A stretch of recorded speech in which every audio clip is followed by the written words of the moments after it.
Hello and good morning everyone. आज फिर से हम लोग डील करने जा रहे हैं एलिमेंट्स ऑफ ग्रुप 1 एंड 2 के जो भी एलिमेंट्स है लाइक एस ब्लॉक एलिमेंट्स जो है उनके बारे में हमारा डिस्कशन हुआ था प्रीवियस लेक्चर में।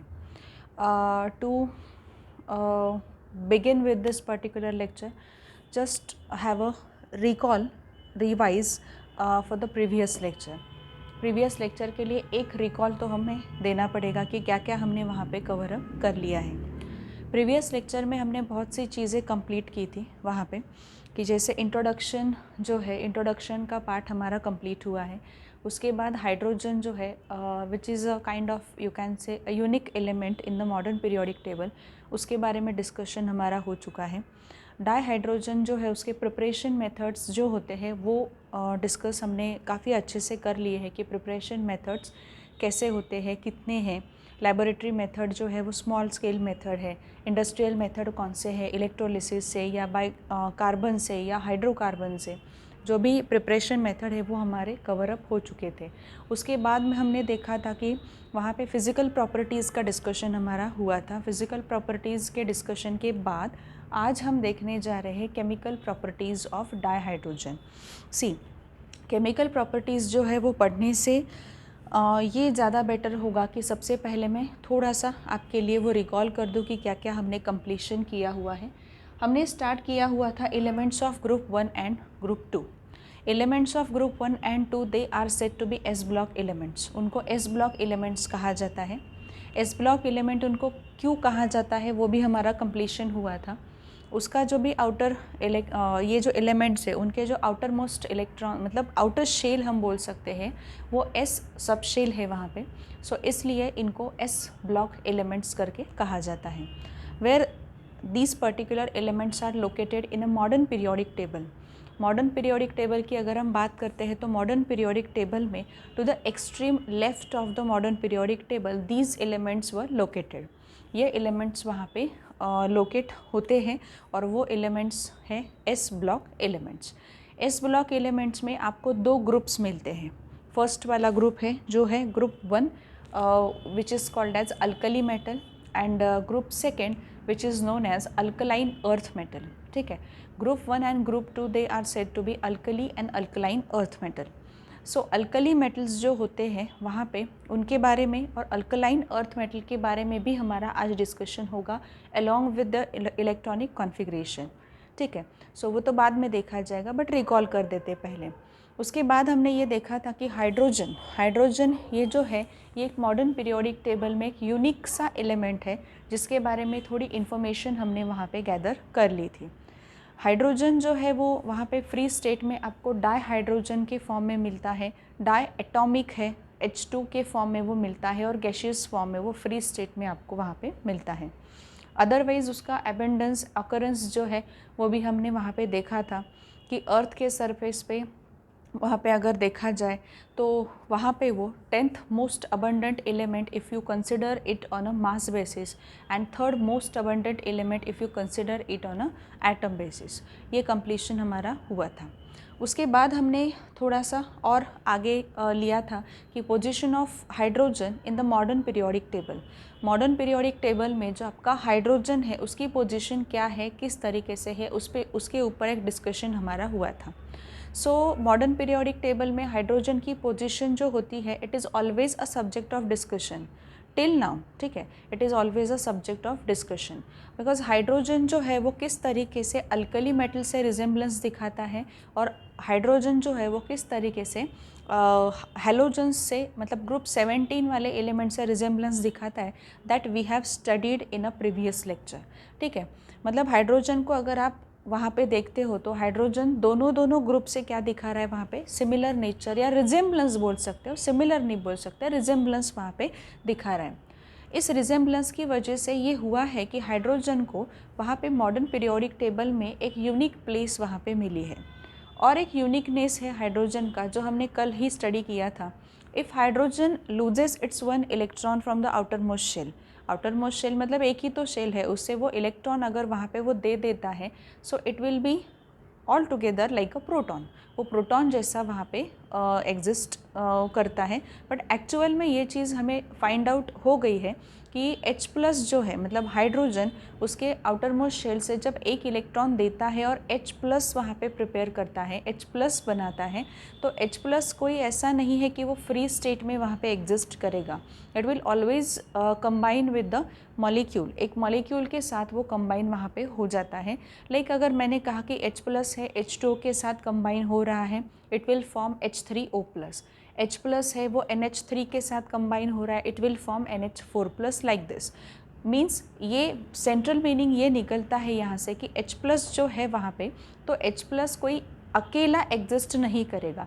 It will always combine with any molecule, you can से जो भी ऐसी स्पीशी है कि जो उसको वहाँ पे लेके एक पर्टिकुलर कोऑर्डिनेट वगैरह बॉन्ड बना सकती है, वो उसके साथ क्या करेगा वहाँ पे कंबाइन हो जाएगा। ये हमने यूनिकनेस देखा था हाइड्रोजन का। और भी 2-3 पॉइंट्स ऐसे हैं कि वो लैक हो चुके हैं, मिस हो चुके हैं, वो एक बार कम आपको बता देती हूँ। हाइड्रोजन जो है वो हाइड्रोजन की टेंडेंसी इतनी ज़्यादा नहीं है कि वो लास्ट शेल का इलेक्ट्रॉन वहाँ पे दे सके, गिव अप कर सके, लूज़ कर सके, ये हाइड्रोजन की टेंडेंसी नहीं है। बट हाइड्रोजन की टेंडेंसी ज़्यादा से ज़्यादा किस तरफ इंक्लाइन करती है? हाइड्रोजन जो होता है वो हाइड्रोजन ज़्यादा से ज़्यादा कोवैलेंट बॉन्ड का फॉर्मेशन कर सकता है। मीन्स शेयरिंग ऑफ इलेक्ट्रॉन में वो ज़्यादा इंटरेस्टेड है rather than giving up that electron from its valence shell. ठीक है, सो ये पॉइंट भी आपको बहुत अच्छे से नोट डाउन करना पड़ेगा। ऐसा नहीं है, इसका मीनिंग ये नहीं निकलता कि हाइड्रोजन आयनिक कंपाउंड्स नहीं बनाता। हाइड्रोजन आयनिक कंपाउंड्स बनाता है, बट उसके साथ साथ ये ज़्यादा इंपॉर्टेंट है कि ज़्यादा परसेंटेज में जो उसके कंपाउंड्स बनते हैं वो कंपाउंड्स कोवैलेंटली बॉन्डेड कंपाउंड्स ही वहाँ पे रहेंगे। ये डिस्कशन हुआ था हाइड्रोजन के बारे में। उसके बाद थोड़ा आगे हम लोग बढ़े थे towards isotopes of hydrogen. Hydrogen के जो आइसोटोप्स है उसके बारे में हमारा डिस्कशन हो चुका था, and we have very well explained about hydrogen, isotopes of hydrogen and proton, neutron and electron it consist of. ठीक है, अब अगर हाइड्रोजन, अगर आप सिर्फ एक हाइड्रोजन देखते हो, वो हाइड्रोजन वहाँ पे आपको मिलेगा, एक प्रोटॉन उसमें होगा और वहाँ पे एक इलेक्ट्रॉन होगा। It doesn't consist of any neutron in it. ठीक है, अगर दूसरा आइसोटोप है ड्यूटेरियम, ड्यूटेरियम में आपको एक प्रोटॉन, एक इलेक्ट्रॉन और एक न्यूट्रॉन वहाँ पे मिलेगा। इफ़ यू कंसिडर ट्रिटियम या tritium, what ever it may be the pronunciation, but the third isotope is tritium, tritium जो भी है, उसमें आपको एक प्रोटॉन, एक इलेक्ट्रॉन एंड 2 न्यूट्रॉन्स वहाँ पे मिलते हैं। यही तो आपके टेक्स्ट बुक में मेंशन किया हुआ है इन अ पर्टिकुलर टैब्यूलेट फॉर्म। टैब्यूलेट फॉर्म में वो वहाँ पे क्या किया हुआ है, वहाँ पे अच्छे से दिया हुआ है, वो एक बार पढ़ लेना और आपके नोटबुक में भी बहुत अच्छे से वो कर लेना। मतलब मैंने कल भी बताया था कि इसके ऊपर आपको MCQ टाइप ऑफ क्वेश्चंस पूछे जा सकते हैं, and most of the student they fail to explain the answer of this questions. मैं ये क्यों बोल रही हूँ, आपको डीमोटिवेट नहीं कर रही हूँ, बट ये पॉइंट है कि जब हम लोग बहुत आगे आगे बढ़ जाते हैं ना, तब हम लोग बहुत ईजीएस्ट जो भी थिंग्स होते हैं, ईजीएस्ट जो भी पार्ट होता है चैप्टर का, वो धीरे धीरे भूलने लगते हैं। वो भूलना नहीं है हम लोगों को। कल मैंने आपको स्ट्रक्चर्स भी निकाल के दिखाए थे, सिंपले स्ट्रक्चर है हाइड्रोजन का, आइसोटोप्स भी हमने निकाले थे, हमने देखा था कि किस तरीके से वहाँ पे चेंजेस दिखाई देते हैं आइसोटोपिक फॉर्म्स में। आइसोटोप क्या होता है उसके बारे में तो बताने की ज़रूरत नहीं, right from 7th A standard you have learned about isotopes क्या होते हैं, किस तरीके से होते हैं। आइसोटोप में एटॉमिक नंबर सेम होता है एंड एटॉमिक मास डिफरेंट होता है। ठीक है, and neutron number, obviously neutron number भी वहाँ पे डिफरेंट होगा। नेक्स्ट हमने कंप्लीशन किया हुआ था, नेक्स्ट हम मूव कर चुके थे प्रिपरेशन ऑफ डाईहाइड्रोजन की तरफ। ना प्रिपरेशन ऑफ डाईहाइड्रोजन में फर्स्ट प्रोसीजर जो हमने कंप्लीट की थी, that was laboratory method, you can से small scale method of preparation of dihydrogen.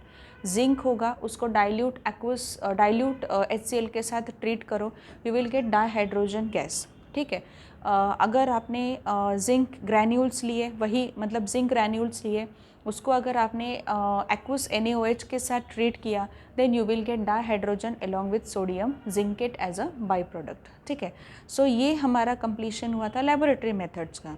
Next हमने कंप्लीट किए हुए हैं इंडस्ट्रियल मेथड्स। इंडस्ट्रियल मेथड्स में a very important and a very you can say explanatory method which is electrolysis.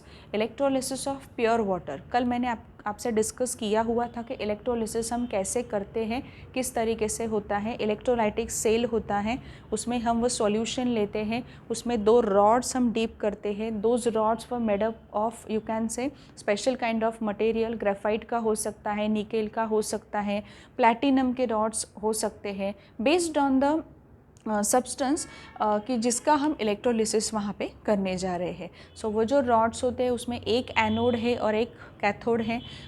वहाँ पे ये भी हमने डिस्कस किया हुआ था. सो प्योर वाटर का इलेक्ट्रोलिसिस करके हमें वहाँ पे डाइहाइड्रोजन का प्रिपरेशन मिलता है. और ये भी हमने पढ़ा है कि pure water is a bad conductor of electricity and for the process of electrolysis to takes place substance should be a good conductor of electricity. So pure water को हमने गुड कंडक्टर में क्या कर दिया है वहाँ पे मतलब ट्रांसफ़र कर दिया. कैसे किया हमने? प्योर वाटर में ट्रेस अमाउंट ऑफ अल्कली या ट्रेस अमाउंट ऑफ एसिड अगर आप वहाँ पे डालते हो, so you will get that particular pure water transformed into a good conductor of electricity which was previously a bad conductor of electricity. So ये यहाँ पे हमने देखा है, उससे ही हमें डाइहाइड्रोजन गैस का प्रिपरेशन मिल जाएगा.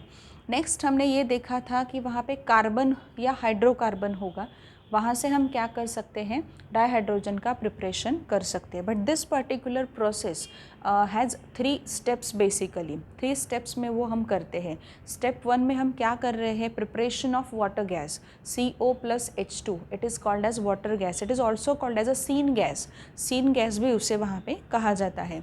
तो बेसिकली ये वाटर गैस का फॉर्मेशन जब वहाँ पे होगा तो वाटर गैस के फॉर्मेशन के बाद हम लोग क्या करेंगे, वाटर गैस का फॉर्मेशन जैसे ही होता है तो वाटर गैस में जो कार्बन मोनोऑक्साइड है उसको हम ट्रांसफ़र करेंगे कार्बन डाइऑक्साइड में. ट्रांसफॉर्म करेंगे, ट्रांसफ़र नहीं, ट्रांसफॉर्म्ड करेंगे कार्बन डाइऑक्साइड में. कैसे करेंगे? कार्बन मोनोऑक्साइड को स्टीम के साथ रिएक्ट करवाओ, carbon monoxide will convert into carbon dioxide. And this reaction basically ये जो रिएक्शन है इसे कहा जाता है कि वाटर गैस शिफ्ट रिएक्शन. इसे क्या कहा जाता है? वाटर गैस शिफ्ट रिएक्शन इसे कहा जाएगा. सो ये पॉइंट्स थे बेसिकली हमारे, कि ये पॉइंट्स के ऊपर हमने थोड़ा सा गौर किया था. एंड उसके बाद ये हुआ है कि कार्बन डाइऑक्साइड और डाइहाइड्रोजन हमें तो वहाँ पे मिल गए at the step number 2. Step number 2 में. So what will be the step number 3 then? Step number 3 में वहाँ पे हमें क्या क्या मिल रहा है? स्टेप नंबर 3 में हमें मिल रहा है कि कार्बन डाइऑक्साइड को आपको रिमूव करना है by scrubbing it with the sodium arsenide solution and then your dihydrogen gas is free to collect. ठीक है. सो ये हुआ डाइहाइड्रोजन गैस का प्रिपरेशन. उसके बाद ये भी आपको थोड़ा सा जानना है कि मेजर ये जो हम बोल सकते हैं कि ज़्यादा से ज़्यादा हम डाइहाइड्रोजन का प्रिपरेशन कर रहे हैं, ज़्यादा से ज़्यादा वो नियर अबाउट 77% तक जो वहाँ पे प्रिपरेशन होता है वो प्रिपरेशन बेसिकली होता है पेट्रोकेमिकल्स से, पेट्रोकेमिकल सब्सटेंस से हो रहा है. उसके बाद हम बोल सकते हैं कि कोल वगैरह है, उससे हम 18% वहाँ पे डाइहाइड्रोजन का प्रिपरेशन करते हैं. उसके बाद अगर देखा जाए तो 4% इलेक्ट्रोलाइटिक मेथड्स जो है उसे 4% किया जाता है and 1% from rest of the methods हम डाइहाइड्रोजन गैस का प्रिपरेशन कर सकते हैं. And this is all about preparation of dihydrogen. And after this we have move towards basically physical properties of the dihydrogen. Physical properties of dihydrogen जो है वहाँ पे वो है कि डाइहाइड्रोजन कलरलेस है, ओडरलेस है, टेस्टलेस है. ठीक है. नॉन पोलर है, इनसॉल्यूबल इन वाटर है, it burns with a pale blue flame. पेल मतलब बहुत ही ऐसे इंटेंस ब्लू फ्लेम नहीं है, बहुत ही हम बोल सकते हैं कि फीके शेड में वहाँ पे वो चली जाती है. इंटेंस ब्लू फ्लेम कैसी होती है कि इंटेंस ब्लू कलर थोड़ा अलग होता है और पेल ब्लू कलर थोड़ा अलग होता है. सो डाइहाइड्रोजन गैस जो होता है वो पेल ब्लू कलर के साथ वहाँ पे क्या होता है, मतलब उसकी फ्लेम आपको पेल ब्लू कलर की मिलती है. उसके बाद है कि इम्पॉर्टेंट फिजिकल प्रॉपर्टी में ये आपको ध्यान में रखना है कि dihydrogen is lighter than air. Air से वो क्या है वहाँ पे लाइटर है. This was about previous lecture, and now we have to focus on chemical properties of dihydrogen. So let us discuss about chemical properties of dihydrogen. कौन कौन से chemical properties है, एक बार मैं आपको brief करवा देती हूँ कि कौन कौन से chemical properties आपको पढ़ने. स्टूडेंट सबसे पहले आपको ये चीज़ जाननी होगी कि जब आप chemical properties की बात करते हो, wherever it may be, कि इनऑर्गेनिक में हो या आप ऑर्गेनिक के भी लेसन्स पढ़ने वाले हो, तो जब होता है ना कि कोई भी कंपाउंड है या कोई भी सब्सटेंस है, कोई भी मॉलिक्यूल है, उसके केमिकल प्रॉपर्टीज़ आप स्टडी करना चाह रहे हो. सो केमिकल प्रॉपर्टीज़ में you will have to focus on the reactions which are involved in that particular subtopic. Reactions होते हैं कि अब आपने हाइड्रोजन तो प्रिपेयर कर लिया, डाईहाइड्रोजन तो आपने प्रिपेयर कर लिया, बट ये डाईहाइड्रोजन किसी दूसरे के साथ रिएक्ट हो सकता है क्या, किस तरीके से वो रिएक्ट हो सकता है, या उसकी रिएक्टिविटी किस तरीके से है, वो रिएक्शन देके आपको बताना होगा. That is nothing but chemical property of any kind of compound और any kind of molecule. So now we have to focus on chemical properties of dihydrogen. Dihydrogen के जो केमिकल प्रॉपर्टीज़ है उस पर हमें फोकस करना है.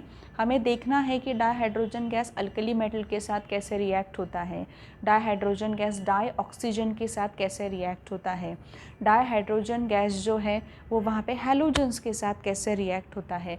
These are kind of some points you can say we have to explain it in a detail, and that was under the subtopic of chemical properties of dihydrogen. So let us now discuss chemical properties of dihydrogen. So students, moving towards our subtopic chemical properties of dihydrogen, let us now discuss in a detail chemical properties of dihydrogen. आप बोलोगे ma'am आपने तो सिर्फ यहाँ पे heading लिखा है, आपने तो बाकी कुछ लिखा भी नहीं है, ना ही रिएक्शन लिखे हैं, ना ही पॉइंट्स लिखे हैं.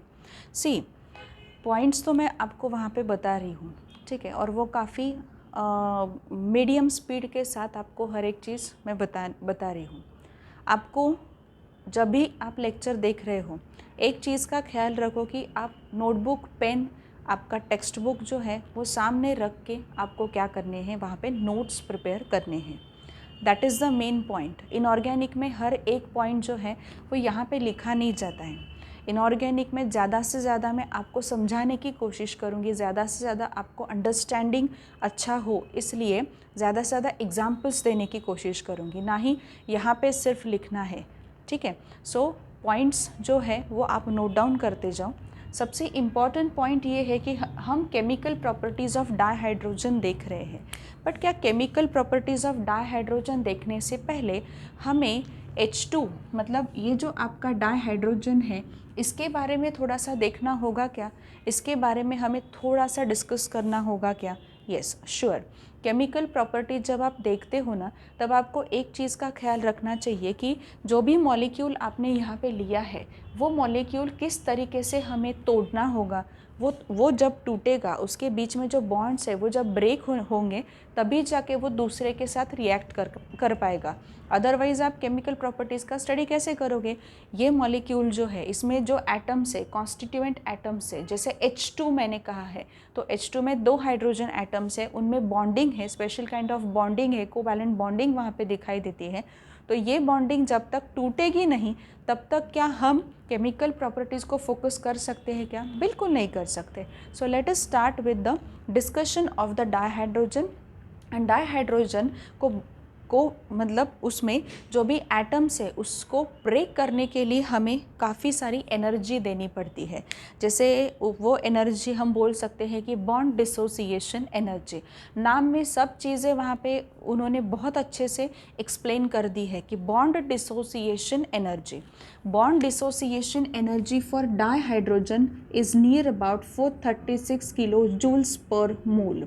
ठीक है, 436 किलो जूल्स पर मोल इतनी बॉन्ड डिसोसिएशन एनर्जी है. नाउ अब कुछ स्टूडेंट्स ऐसे रहेंगे वहाँ पे कि जिनको बॉन्ड डिसोसिएशन एनर्जी के बारे में कुछ भी पता नहीं है. मैं एक सिंपल सा पॉइंट आपको बता देती हूँ. बॉन्ड डिसोसिएशन एनर्जी, बॉन्ड है वहाँ पे, उसको डिसोसिएट करना है, उसके लिए जो एनर्जी हम प्रोवाइड कर रहे हैं that will be the bond dissociation energy. इतना सिंपल वे में मैं आपको बता रही हूँ because this is not the time to explain bond dissociation energy. You must have understanding of bond dissociation energy इसके पहले भी आपको थोड़ा सा इसके बारे में पता होना चाहिए। सो यहाँ पे बॉन्ड डिसोसिएशन एनर्जी BDA ये मैं लिख रही हूँ, आपको ये शॉर्ट फॉर्म्स लिखने नहीं हैं आपके पेपर में, ना ही कहीं पे आपको शॉर्ट फॉर्म्स लिखने हैं। ये जस्ट मैं यहाँ पे एक्सप्लेन करने के लिए आपको बता रही हूँ। बॉन्ड डिसोसिएशन एनर्जी BDE करके हमने यहाँ पे एक्सप्लेन कर दिया है। तो BDE bond dissociation energy for dihydrogen कितनी है, वो डाइहाइड्रोजन के लिए कितनी है, थोड़ी नहीं है, बहुत ज़्यादा है, 436 किलो जूल्स पर मोल। सो इससे हमें क्या पता चलता है कि ये जो हाइड्रोजन है ये क्या बहुत आसानी से रिएक्ट करता होगा किसी दूसरे एटम या किसी दूसरे मॉलिक्यूल के साथ, नहीं होता होगा। ये जो भी बॉन्ड डिसोसिएशन एनर्जी है ये आपको इंडिकेट कर रही है कि जब हाइड्रोजन जो H2 है उसको अगर आपको किसी दूसरे एटम के साथ या किसी दूसरे मॉलिक्यूल के साथ अगर ट्रीट करना है, so you have to maintain a special kind of, you can say, एक पर्टिकुलर टेम्परेचर पे, हाई टेम्परेचर वहाँ पे रखना पड़ेगा, हाई टेम्परेचर रखना पड़ेगा, एंड और आप कैटलिस्ट को चूज़ कर सकते हो। ये दो चीज़ें या दोनों में से एक चीज़ अगर वहाँ पे रहेगी तो वहाँ पे हाइड्रोजन जो है वो हाइड्रोजन दूसरे के साथ रिएक्ट कर सकेगा। सो ये इम्पॉर्टेंट पॉइंट्स है यहाँ पे कि जब हम केमिकल प्रॉपर्टीज़ पढ़ते हैं उससे पहले आपको ये चीज़ पता होनी चाहिए कि डाइहाइड्रोजन जो है उसकी बॉन्ड डिसोसिएशन एनर्जी काफ़ी हाई है, 436 किलो जूल्स पर मोल, इतनी बॉन्ड डिसोसिएशन एनर्जी है। With this bond dissociation energy hydrogen को सबसे पहले आपको, दो हाइड्रोजन्स के एटम्स को सबसे पहले आपको क्या करना है, वहाँ पे दूर करना है एक दूसरे से, आपको एनर्जी काफ़ी देनी पड़ रही है। हम ये भी कर सकते हैं कि रिएक्शन जो है वो रिएक्शन को आपको आगे बढ़ाने के लिए आप हाई टेम्परेचर को मेंटेन करो या आप कोई कैटलिस्ट चूज़ करो, तभी जाके ये रिएक्शंस जो है ये हो सकती है।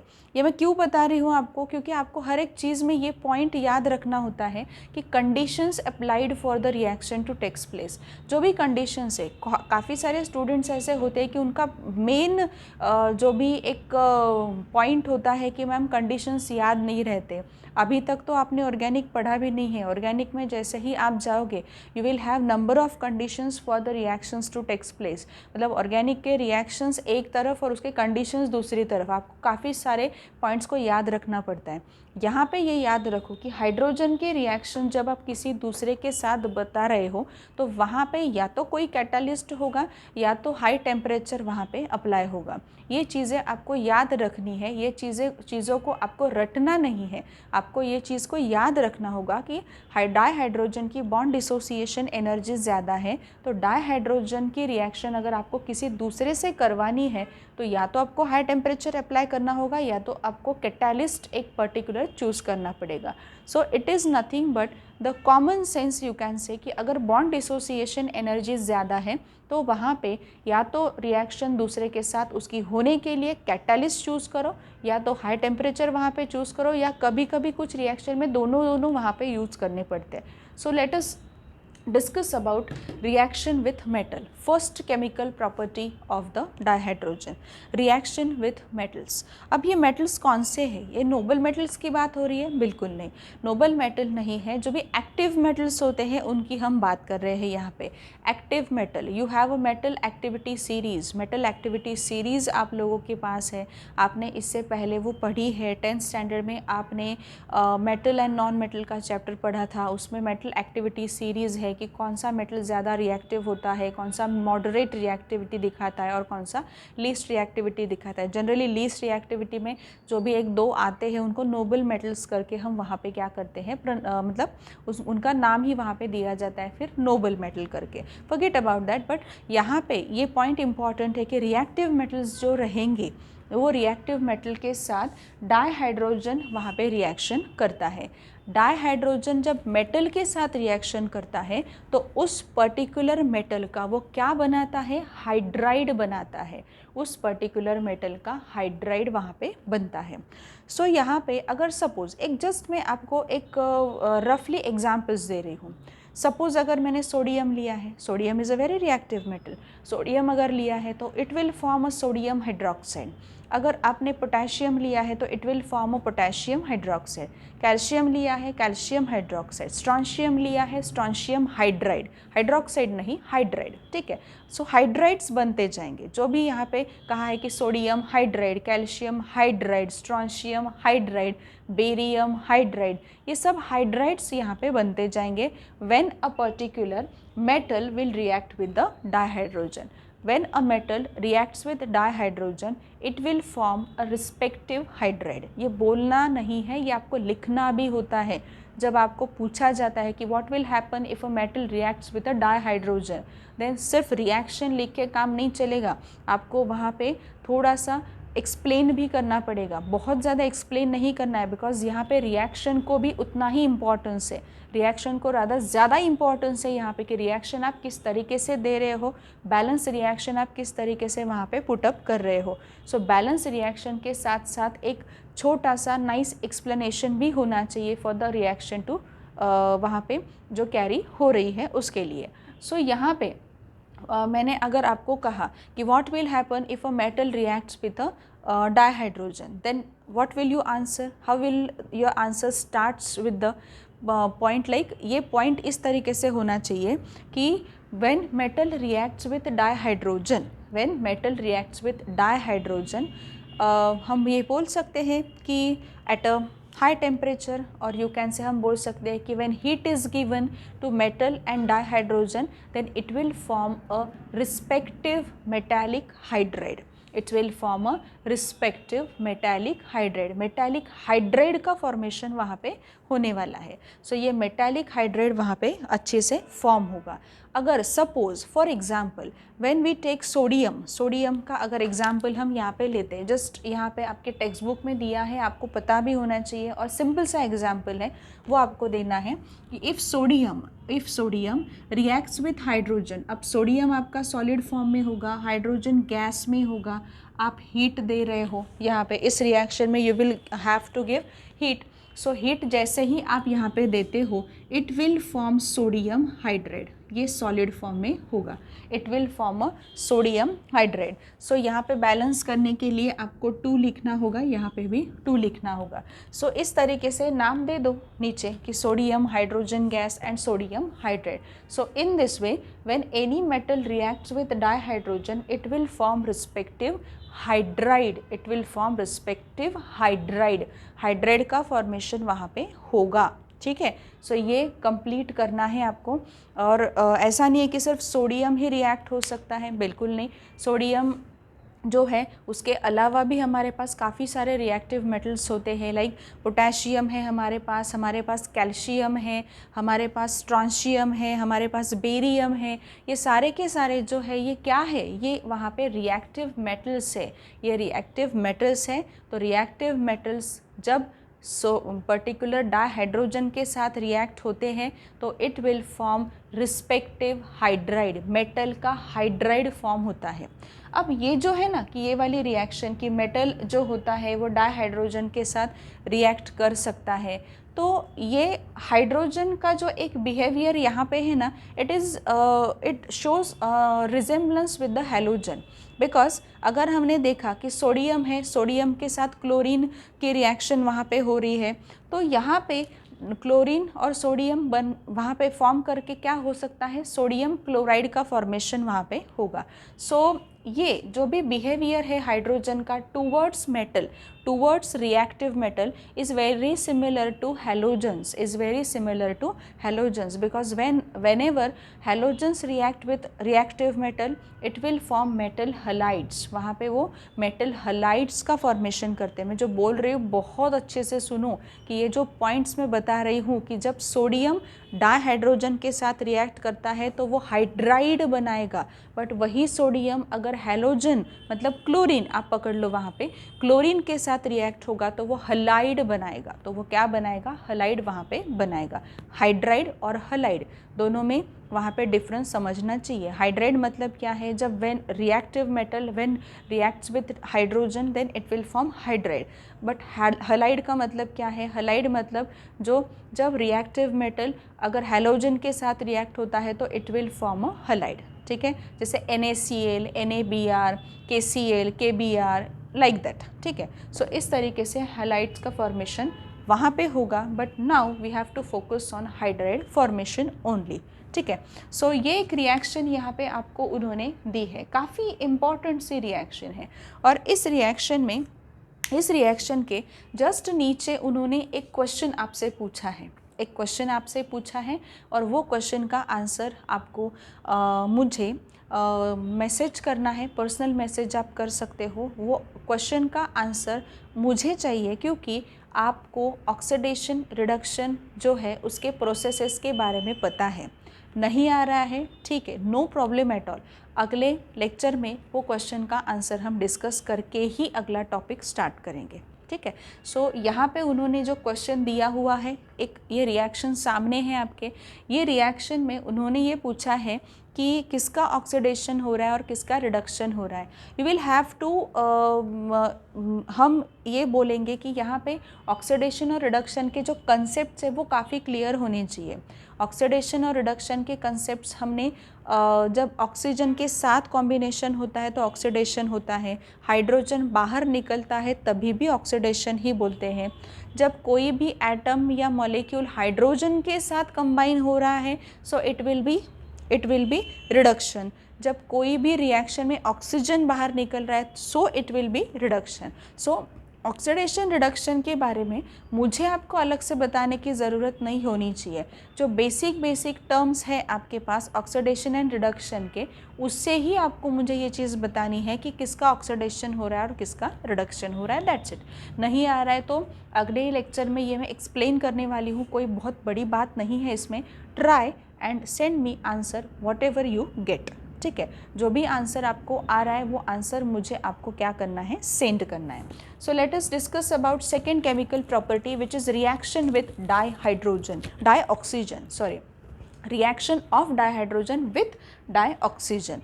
ये जो ऑक्सीजन है, ऑक्सीजन के बारे में हमें थोड़ा सा देखना है कि ये जो हमारा डाईहाइड्रोजन है, ये डाईहाइड्रोजन डाईऑक्सीजन के साथ कैसे रिएक्ट करता है। अब डाईऑक्सीजन क्या है, आप बोलोगे मैम ये डाईऑक्सीजन क्या है। डाईऑक्सीजन मतलब O2, ठीक है, वो भी डायटॉमिक फॉर्म में होता है तो बोल दिया उसको डाईऑक्सीजन बोल दिया, हमें प्रॉब्लम क्या है उससे। ठीक है, सो यहाँ पे हम H2 को बोल रहे हैं डाईहाइड्रोजन, वहाँ पे ऑक्सीजन को बोलेंगे डाईऑक्सीजन। सो यहाँ पे डाईहाइड्रोजन एंड डाईऑक्सीजन जब एक दूसरे के साथ रिएक्ट करते हैं, obviously in presence of catalyst ये रिएक्शन होने वाली है। ये रिएक्शन यहाँ पे कैटालिस्ट के प्रेजेंस में होती है और यहाँ पे वाटर का फॉर्मेशन होता है और ये वाटर मिलता है वहाँ पे लिक्विड फॉर्म में। ठीक है, दोनों भी गैसेस है वहाँ पे।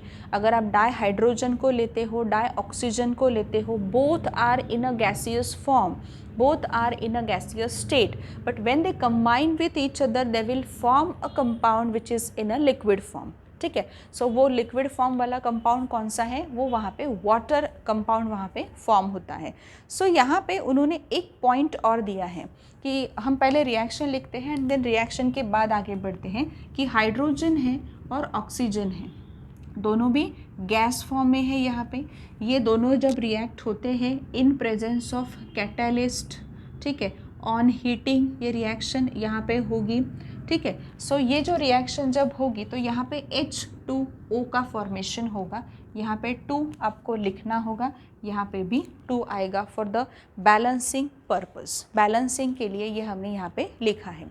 अब ये जो रिएक्शन है ये रिएक्शन हाईली एक्सोथर्मिक है, ये रिएक्शन एक्सोथर्मिक है। क्यों, यहाँ पे डेल्टा H जो भी जैसे बोलते हैं हम लोग कि यहाँ पे हीट रिएक्शन में जितना ये हो रहा है, heat of the reaction, enthalpy of the reaction, वो है -235 किलो जूल्स पर मोल। ये यहाँ पे उन्होंने डेल्टा H जो है उसका एक वैल्यू आपको यहाँ पे दे दी है। And the reaction is highly exothermic, exothermic reaction है। और रिएक्शन एक्सोथर्मिक होना मतलब क्या है, ये पॉइंट काफ़ी इंपॉर्टेंट है कि रिएक्शन एक्सोथर्मिक है मतलब एग्जैक्टली क्या हो रहा है। रिएक्शन एक्सोथर्मिक है मतलब ये गैसेस जब कंबाइन होते हैं, दे जस्ट कॉम्बिनेशन के बाद वो वाटर का फॉर्मेशन करते हैं और उस पर्टिकुलर रिएक्शन से काफ़ी हीट बाहर निकल रही है।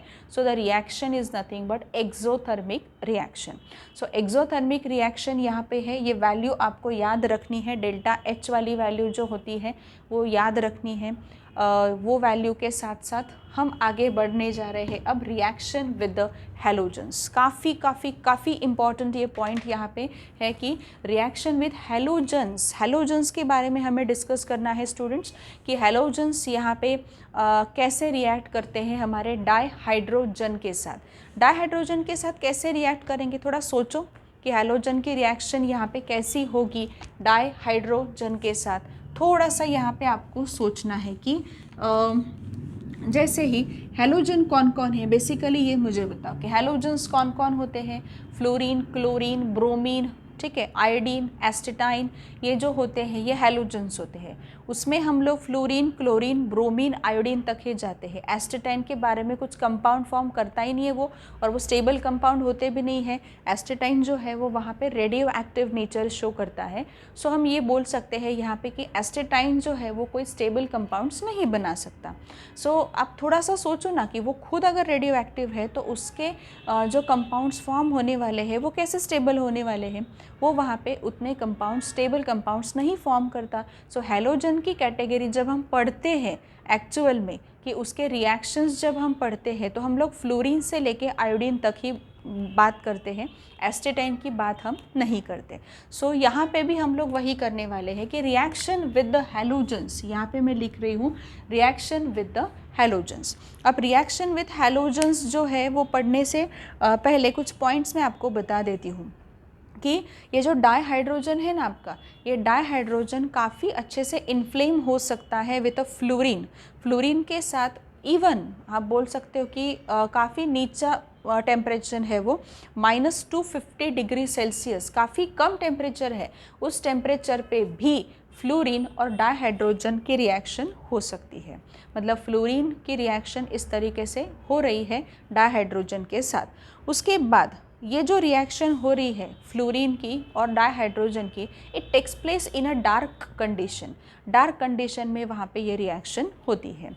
उसके बाद ये है कि ये पर्टिकुलर जो भी आपका आयोडीन है, बट आयोडीन में थोड़ी सी प्रॉब्लम आती है कि जब आयोडीन डाइहाइड्रोजन के साथ रिएक्ट होगा तो it will need a particular catalyst to the for the reaction to takes place, for the reaction to takes place.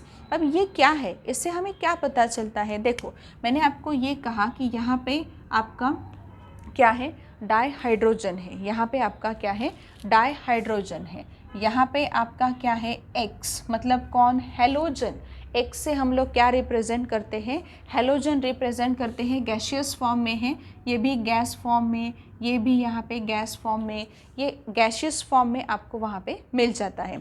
सो यहाँ पे अगर हमने बात की तो यहाँ पे आपको क्या मिल रहा है, 2HX, मतलब यहाँ पे अगर देखो तो ये भी हाइड्रोजन हलाइड आपको मिल रहा है गैशियस फॉर्म में। डायरेक्टली हम ये नहीं बोलेंगे कि हाइड्रोक्लोरिक एसिड मिलता है, हाइड्रोफ्लोरिक एसिड मिलता है, हाइड्रोब्रोमिक एसिड मिलता है, ऐसे नहीं बोलते।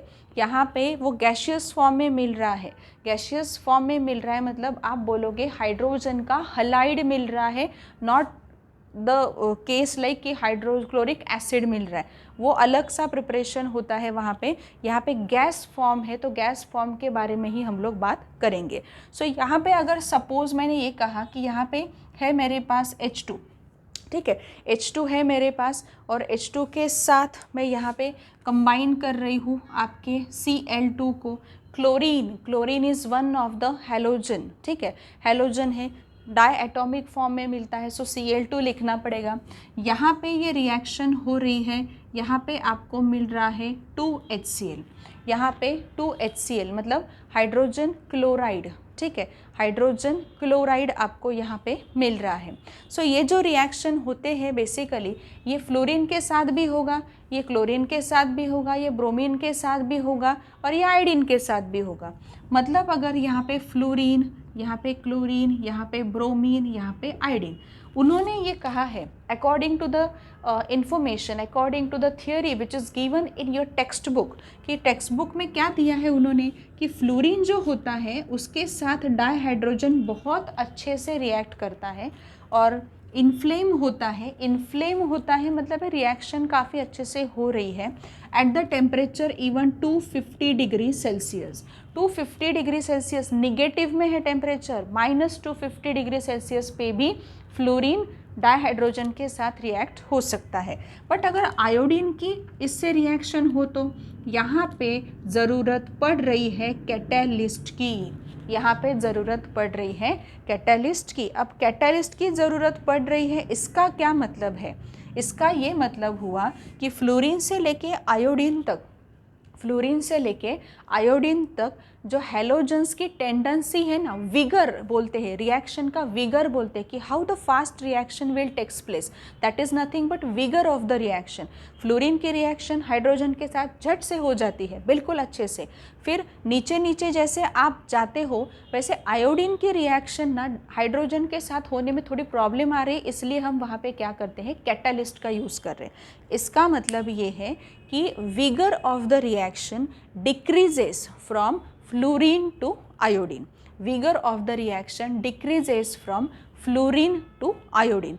फ्लोरीन से लेके आयोडीन तक अगर आप जाते हो और आप बोल रहे हो कि फ्लोरीन की रिएक्शन हाइड्रोजन से कैसे हो रही है, क्लोरीन की कैसे हो रही है, ब्रोमीन की कैसे हो रही है, आयोडीन की कैसे हो रही है, तो सबसे ज़्यादा टाइम कंज्यूमिंग रिएक्शन होगी ये वाली, ठीक है। और यहाँ पे कैटालिस्ट की भी रिक्वायरमेंट है। इसका मतलब ये है कि फ्लोरीन की साइज़ कैसी है, आप थोड़ा सोचो इसके बारे में, क्यों ऐसा होता होगा? फ्लोरीन की साइज़ छोटी है, हाइड्रोजन की साइज़ भी छोटी है, दोनों छोटे हैं, इसलिए बहुत अच्छे से फास्ट रिएक्ट करते हैं और प्रोडक्ट बना देते हैं HF करके, ठीक है, HF प्रोडक्ट मिलेगा। थोड़ी ज़्यादा साइज़ है क्लोरीन की, फिर आ रहा है ब्रोमीन, फिर आ रहा है आयोडीन। आयोडीन की साइज़ काफ़ी बड़ी है, इसलिए जब वो डाइहाइड्रोजन के साथ रिएक्ट करता है तो प्रॉब्लम तो क्रिएट होने वाली है, ठीक है, प्रॉब्लम वहाँ पे क्रिएट होती है। इसलिए vigour of the reaction, which reaction? Reaction of hydrogen with the halogen. ये रिएक्शन का जो विगर है, इस रिएक्शन का जो स्पीड है, इस रिएक्शन का जो रेट है, it decreases from fluorine to iodine. मतलब किसी ने अगर आपसे ये पूछा कि ब्रोमीन और हाइड्रोजन की रिएक्शन जल्दी होगी या फ्लोरीन और हाइड्रोजन की रिएक्शन जल्दी होगी, you will have to answer it in a detail because vigour of the reaction decreases from fluorine to iodine. Why it is so? Fluorine has a smaller size than iodine. Fluorine reacts readily, you can say readily with the dihydrogen because of the smaller size, ठीक है। But when you consider iodine, iodine has a bigger size, ठीक है, so it will react with dihydrogen no doubt, but it needs some catalyst to for the reaction to takes place. So ये points जो है, ये points आपको बहुत अच्छे से कवर अप करने हैं। उन्होंने आपको दिया हुआ है, इसका मतलब ये नहीं है कि कुछ भी यहाँ पे दिया हुआ है। फ्लोरीन रेडिली रिएक्ट करता है, fluorine inflames readily with the dihydrogen, but when iodine reacts with the dihydrogen it will take some time and it will have a catalyst for the reaction to takes place. So ये जो points दिए जाते हैं ना, उसका जो एक central meaning है या हिडन मीनिंग होता है वो हमें निकालना होता है, उसी पे क्वेश्चंस आते हैं, ठीक है। सो ये एक रिएक्शन मैंने यहाँ पे दिखा दी। Same kind of reaction you will have to apply, like यहाँ पे अगर H2 है, यहाँ पे फ्लोरीन है, फ्लोरीन के साथ रिएक्शन हो रही है तो बहुत अच्छे से ये रिएक्शन होगी। यहाँ पे HF होगा, यहाँ पे 2 और यहाँ पे 2, ये रिएक्शन बहुत ही फास्ट स्पीड में यहाँ पे होने वाली है। बट अगर मैंने कहा कि H2 है और यहाँ पे आयोडीन हम बोल सकते हैं, या F2 भी आप लिख सकते हो, I2 लिख सकते हो। तो उसकी रिएक्शन जब वहाँ पे होगी तो वो रिएक्शन होने में थोड़ा सा टाइम लगेगा और it needs a catalyst for the reaction to takes place. So ये 3 जो भी यहाँ पे पॉइंट्स है, ये पॉइंट्स मैंने आपके लिए कवर अप कर लिए हैं। ये पॉइंट्स किस तरीके से है आपको देखने हैं, बिकॉज़ यहाँ पे 17th वाला जो ग्रुप है उसके बारे में भी थोड़ी सी जानकारी होना ज़रूरी है। और ये बहुत बड़ी बात नहीं है, जो मॉडर्न पीरियोडिक टेबल आपने 11th में भी पढ़ा है, 10th में भी पढ़ा है, उसके जनरल ट्रेंड्स आपको पता है। लाइक एटॉमिक साइज़ है, एटॉमिक मास के बारे में पता होता है, साइज़ के बारे में तो नॉर्मली पता ही होता है वहाँ पे। सो ये 3 जो भी रिएक्शंस थे, ये 3 जो भी केमिकल प्रॉपर्टीज़ थे किसके, डायहाइड्रोजन के, कि डायहाइड्रोजन रिएक्टिव मेटल के साथ कैसे रिएक्ट करता है, डायहाइड्रोजन डाइऑक्सीजन के साथ कैसे रिएक्ट करता है, एंड डायहाइड्रोजन हेलोजन्स के साथ कैसे रिएक्ट करता है।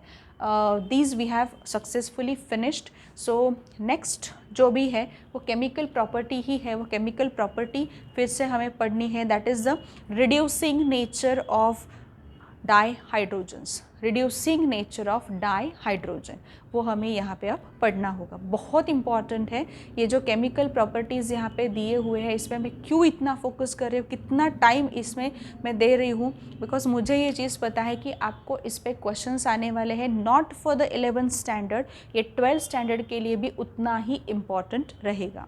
ठीक है, सो केमिकल प्रॉपर्टीज़ ही हम कंटिन्यू कर रहे हैं। नेक्स्ट केमिकल प्रॉपर्टी 4th वाली हम कंटिन्यू करेंगे, which is the reducing nature of the dihydrogen.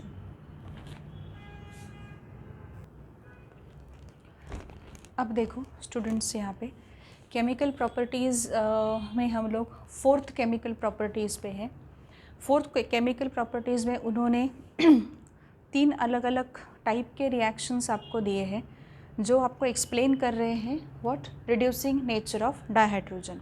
Reducing nature of dihydrogen ही वहाँ पे एक्सप्लेन हो रहा है ये तीनों के तीनों रिएक्शंस में। सो डाइहाइड्रोजन जो है वो रिड्यूसिंग नेचर कैसे दिखाता है, या ये हम बोल सकते हैं कि उसका रिड्यूसिंग नेचर एक्सप्लेन करने के लिए हमें यहाँ पे ये रिएक्शंस दिए हुए हैं। सो ये पॉइंट्स को हमें बहुत अच्छे से देखना होगा, but before going to start the points, let us have a look at the previous small things which are based on oxidation and reduction. Oxidation क्या होता है यहाँ पे, ऑक्सीडेशन मतलब ऑक्सीजन के साथ रिएक्शन होना या हाइड्रोजन बाहर जाना, तभी वो ऑक्सीडेशन होगा। और जिसका ऑक्सीडेशन होता है it is act as a reducing